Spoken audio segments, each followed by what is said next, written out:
Hello everyone, welcome to 33rd HTML and CSS tutorial. इस tutorial में हम child selector के बारे में पढ़ेंगे। चाइल्ड सिलेक्टर बेसिकली होता क्या है, वो हम HTML में इस तरह यूज़ करते हैं। जैसे कि ये आप देख रहे हैं कि HTML है, उसका जो चाइल्ड है वो हेड है, ठीक है। और जो HTML है उसका चाइल्ड बॉडी भी है, और हेड का जो चाइल्ड है वो है स्टाइल, ठीक है। अब और हम इधर जो भी टैग लिखेंगे वो होगा बॉडी का चाइल्ड, यानी बॉडी उसकी पेरेंट होगी, ठीक है। तो उसके लिए उसकी एग्जांपल मैं आपको ये दे देता हूँ। जैसे कि आप इधर लिखते हैं 3 लिंक बनाते हैं, ऐड टैग लगा दिया, इधर लिख दिया फर्स्ट, ठीक है। इसको लिंक दे दिया इक्वल टू smshizi.com से। इसको हमने HTTP लगाना ज़रूरी होगा अगर हम आउटसाइड किसी को लिंक कर रहे हैं अपनी डायरेक्टरी के आउटसाइड, ठीक है। ये तो आपको पहले मैं बता चुका हूँ, ठीक है। एक हमने सिंपल ए टैग लगाया, एक हम पैराग्राफ के अंदर ए टैग लगा देते हैं।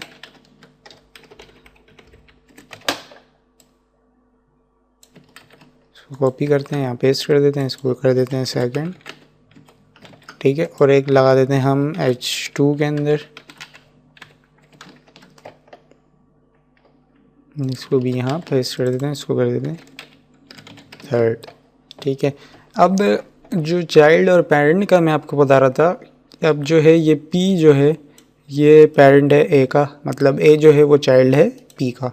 इसी तरह H2 जो है वो चाइल्ड है A जो है वो चाइल्ड है H2 का, और H2 A का पेरेंट है, ठीक है। अब इसका बताने का आपको मकसद ये है कि हम अगर किसी ए टैग को हम यहाँ से स्टाइल करते हैं CSS से, तो वो ऑल पे अप्लाई होता है। अगर हम चाहें कि जो P टैग है उसके अंदर जो ए टैग लगा हुआ है सिर्फ उसी को हम स्टाइल करें, तो वो हम किस तरह करते हैं CSS में, जो हम यूँ करते हैं कि अब इधर लिखेंगे P और इधर ये साइन देंगे, और उसके बाद हम लिख देंगे A। तो इसका मतलब है हमने लिखा ये P पेरेंट इसका, और इसके अंदर जो A है इसका चाइल्ड, सिर्फ ये उसी A पर अप्लाई होगा, ना कि इस A पर और ये H2 के A पर, ठीक है। इसके लिए हम उसके बाद वही अपना जो प्रोसेस है पुराना वही करेंगे। यहाँ लिख देते हैं इसका कलर इसका ग्रीन, ठीक है। और उसका हम फॉन्ट साइज़ थोड़ा बिग कर देते हैं ताकि ये क्लियरली नज़र आ सके, 24 पिक्सल, ठीक है। अब इसको कंट्रोल से सेव करते हैं, तो आप देखेंगे ये सिर्फ P पर अप्लाई होगा और इन दोनों पर अप्लाई नहीं होगा। ये देखें, इसने सिर्फ P को ग्रीन कर दिया और एक उसका फॉन्ट साइज़ बड़ा कर दिया है। हालांकि H2 हेडिंग है वो तो है ही बड़ी एंड बोल्ड, पर इसने P को जो पैराग्राफ का हमारा टेक्स्ट था उसने इसका कलर चेंज कर दिया है। वो किस तरह किया, हमने P टैग यूज़ किया है और उसके अंदर उसका चाइल्ड था A, उसको हमने यूज़ किया है।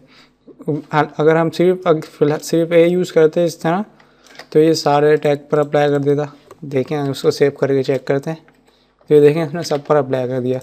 हमने इधर उसको बताया कि जो P का चाइल्ड है सिर्फ उसी पर अप्लाई हो, तो इसने A पर अप्लाई किया जो P है, जिसके साथ P है, पैराग्राफ है, ठीक है। आप ये सोच रहे होंगे कि यार अगर मैं A टैग को सिर्फ एक का कलर चेंज करना चाहता तो मैं क्लास लगा के भी कर सकता था, सिर्फ इस A पे मैं क्लास लगाता, उसका कलर चेंज कर देता।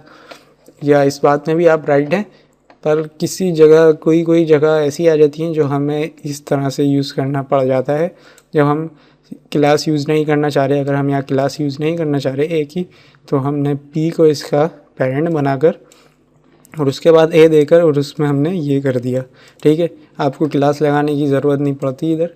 आप ये भी राइट हैं कि अगर आप ये सोच रहे हैं कि यार मैं इधर क्लास लगा के इसको ये चेंज कर लेता, तो ये भी तरीके सही है, पर इस बताने का आपको मकसद देता था कि आपको चाइल्ड सिलेक्टर के बारे में पता चल जाए, ठीक है। देखने का बहुत शुक्रिया, उम्मीद है कि समझ में आ गया होगा। थैंक यू, प्लीज़ सब्सक्राइब ज़रूर कीजिएगा। अल्लाह हाफिज़।